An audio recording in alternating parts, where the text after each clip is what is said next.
राधे राधे।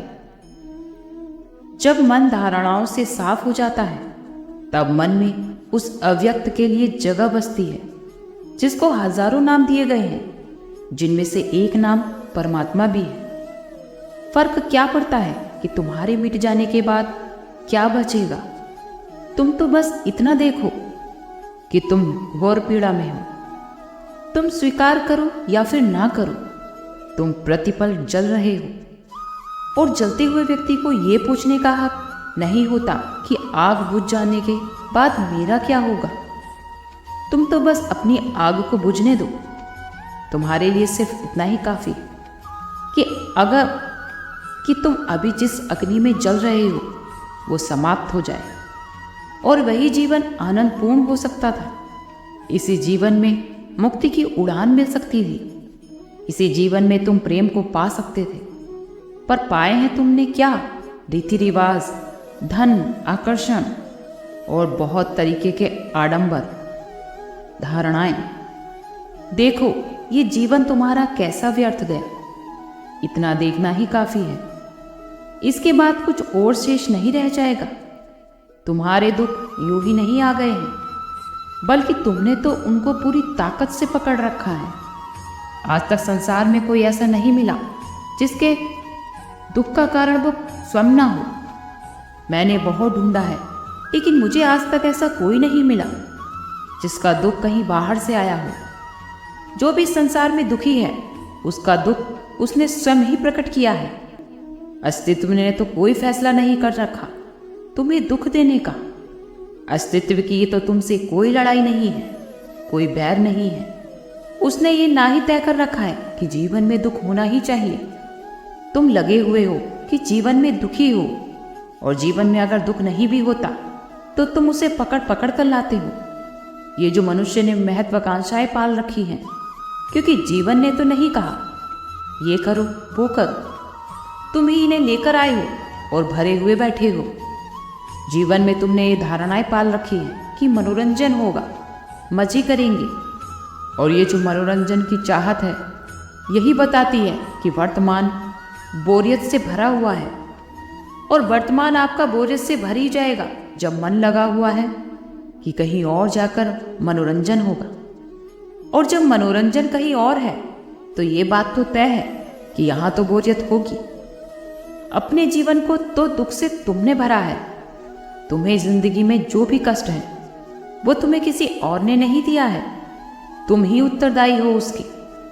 ये बात भूलना मत। ये द्वैत का नियम है कि जो तुम्हें चाहिए उसका विपरीत तुरंत पैदा हो जाएगा। तो जैसे ही तुमने सफलता मांगी, तुमने घोषणा कर दी कि मैं अभी असफल हूं। तुमने सुख जैसे ही मांगा तो तुमने घोषणा कर दी कि मैं तो अभी दुखी हूं। ये तो जीवन का नियम है, जो मांगोगे आपको उसके विपरीत ही मिलेगा।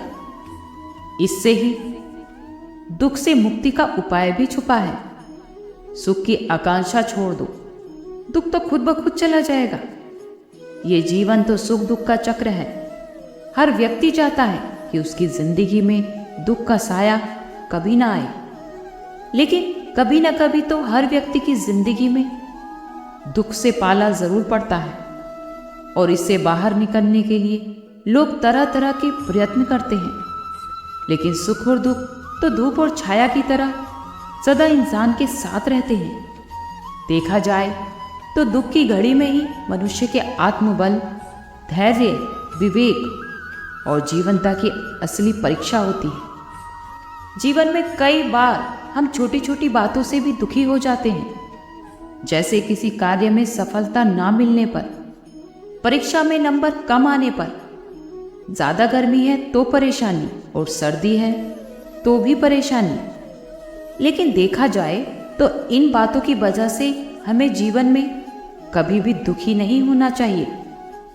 मेरे मुताबिक तो जीवन में असली दुख उसे कहते हैं जिन्हें खाने को 2 वक्त की रोटी नसीब नहीं होती, बदन ढकने के लिए कपड़े नहीं होते, तथा रहने के लिए छत। लेकिन आज के समय में तो ऐसा लगने लगा है कि दुखी होना तो व्यक्ति का स्वभाव सा बन चुका है। क्योंकि कई बार तो ऐसा होता है कि लोग दूसरों की खुशी को देखकर भी दुखी हो जाते हैं। दुख के समय दूसरों को दोषी ठहराना व्यक्ति का सबसे प्रिय काम होता है, बल्कि जीवन की सच्चाई तो यह है कि दुख ही मनुष्य का सबसे अच्छा साथी है। साधारण भाषा में किसी भी प्रतिकूल वेदन को, चाहे फिर वो शारीरिक हो या फिर मानसिक, दुख कहा जाता है। कोई भी व्यक्ति अथवा परिस्थिति जो हमें परेशान करे, उसे हम दुख स्वरूप समझ लेते हैं। अगर इस दुनिया में देखा जाए तो दुखी कोई भी नहीं है, लेकिन दुख तो हम खुद से ही उत्पन्न करते हैं। एक बार की बात है, एक किसान अपना सारा अनाज लेकर के मंडी में बेचने को जा रहा था। उसने अपना सारा अनाज अपनी बैलगाड़ी पर लादा और वो मंडी की तरफ चल पड़ा। रास्ते में जाते हुए उसकी बैलगाड़ी से एक अनाज की बोरी रास्ते में गिर गई, लेकिन उस किसान को इस बात का पता ही नहीं चला। वो तो अपनी सुध में मंडी की ओर चला जा रहा था। वो अनाज की बोरी रास्ते पर यूं ही पड़ी थी। थोड़ी देर के बाद वहां पर कुछ पक्षी आए और उस अनाज की बोरी से दाना चुगने लगे। थोड़ी देर बाद ही वहां पर कुछ पशु आए, गाय, बकरी, वो भी उसमें से अनाज खाने लगे। पक्षी अपना पेट भर के वहां से उड़ गए। उसी प्रकार पशु भी खा करके वहां से चल दिए। यही प्रक्रिया निरंतर चलती रही। पशु पक्षी आते और अनाज खाकर चले जाते। ये सब काफी देर तक चलता रहा, लेकिन आखिरी में वहां से एक इंसान गुजरा जो पास के एक गांव में ही रहता था। उसने वहां अनाज की बोरी रास्ते में पड़ी देखी। फिर वो वहां अपना डंडा लेकर के दौड़ा और सारे पशु पक्षियों को जो वहां दाना खा रहे थे उन्हें भगा दिया, और फिर स्वयं ही रास्ते में पड़े अनाज की बोरी को कंधे पर उठाकर अपने घर ले गया। इस कहानी से हमें यही समझ में आता है कि ईश्वर द्वारा दिया गया हमारे पास जो भी है वो काफी है। जैसे पक्षी हो या फिर पशु हो, वो उसमें से उतना ही खाता है जितनी उसे जरूरत होती है, और वो फिर ईश्वर पर भरोसा करके दूसरे दिन अपनी जिंदगी में मस्त रहता है। लेकिन संसार में एक इंसान ही ऐसा है कि जिसको जितना मिल जाए वो उसके लिए उसे कम ही लगता है, बल्कि वो तो दूसरों का हिस्सा तक नहीं छोड़ता। उसे चाहे जितना भी मिला हो उसे कम ही लगता है, और इसी चीज को लालच कहते हैं। इसीलिए तो मनुष्य कभी भी जीवन में खुश नहीं हो सकता। इसीलिए क्योंकि मनुष्य में लालच है, और लालच कभी खत्म नहीं होता। और हमारे दुख भी इसी प्रकार से हैं जो कभी खत्म नहीं हो सकते। अगर जीवन में आपका एक दुख खत्म हो भी जाएगा तो दूसरा दुख आपकी जिंदगी में दोबारा आ जाएगा। अगर आप आज एक साइकिल के लिए दुखी हैं कि आज आपके पास एक साइकिल होती तो अच्छा होता, लेकिन अगर आपके पास साइकिल भी आ जाए तो फिर अगले दिन आप गाड़ी के लिए दुख जताना शुरू कर देते हैं, और ऐसे ही आपकी इच्छाओं का सिलसिला चलता रहेगा, क्योंकि ये तो निरंतर चलने वाली प्रक्रिया है। हमारे पास आज जो है, फिर हमारी आकांक्षाएं और बढ़ जाती हैं, फिर हमें और ज़्यादा की चाह होने लगती है, और वो जब हमें नहीं मिलता तो फिर वो हम दुखी हो जाते हैं। और यही मनुष्य का सबसे बड़ा कारण है दुखी रहने का। मनुष्य के दुख के कारण तो असीम भी है और अजीब भी। व्यक्ति स्वयं बीमार है तो दुख, उसके परिवार वाले या रिश्तेदार बीमार हैं तो भी दुख, किसी कार्य में सफलता नहीं मिली तो दुख, परीक्षा में नंबर कम आए तो दुख, किसी चीज का अगर अभाव है तो दुख, गर्मी है तो परेशान, सर्दी है तो भी परेशान। ये परेशानियों का सिलसिला जीवन भर यूं ही चलता रहता है।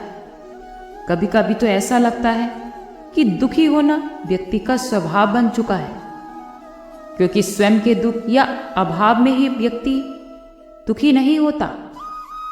कभी कभी वो दूसरों के सुख और दूसरों की सफलता से भी दुखी होता है। ईश्वर आपको कोई दुख या सुख नहीं देते, ये तो मनुष्य की मात्र एक कल्पना है, अपनी सोच है। दुख एक ऐसी भावना है जो मन पर और शरीर पर प्रभाव डालती है। दुख एक ऐसी मनोदशा है जिसमें अधिक समय रहने पर बहुत से रोग घेर लेते हैं। जीने की इच्छा शक्ति कम होने लगती है, मनोबल गिरने लगता है। मैं यहाँ एक बात कहना चाहूंगी कि दुख और कठिनाइयों में बहुत बड़ा अंतर होता है। हम सभी अपने जीवन की कठिनाइयों को अपना दुख समझ लेते हैं और अपने जीवन को कोसने लगते हैं। इस तरह धीरे धीरे हमारे जीवन की सुंदरता ही कम होने लगती है। जीवन की कठिनाइयों को हमेशा एक परीक्षा की तरह देखो, उनकी पहले से ही तैयारी रखो और हमेशा सकारात्मक परिणाम की ही उम्मीद रखो। दुखों से मुक्ति का मतलब सिर्फ इतना ही है कि आप अपना दृष्टिकोण बदलिए। समझो इस सत्य को कि जैसे एक रात के बाद सुबह आती है, ऐसे ही एक दिन आपके दुखों का भी अंत होगा और जीवन में सुखों की सुबह आएगी। रात जितनी भी अंधेरी होगी, सुबह उतनी ही खूबसूरत होगी। सुखों की पहचान भी तो हमें दुखों ने ही कराई है, क्योंकि अगर दुख नहीं होते तो जीवन की महत्ता को नहीं समझ पाते। दुख नहीं होते तो सुख का अनुभव कैसे होता, और जीवन में सीखने जैसा कुछ नहीं होता। इसलिए हमेशा अपने जीवन में खुश रहिए। जितना भी ईश्वर ने दिया है उसे प्राप्त कर कर प्रसन्न रहिए और अच्छे से अपना जीवन बिताइए। आज के लिए इतना ही। कल फिर मिलते हैं एक नई वीडियो के साथ। खुश रहिए, स्वस्थ रहिए।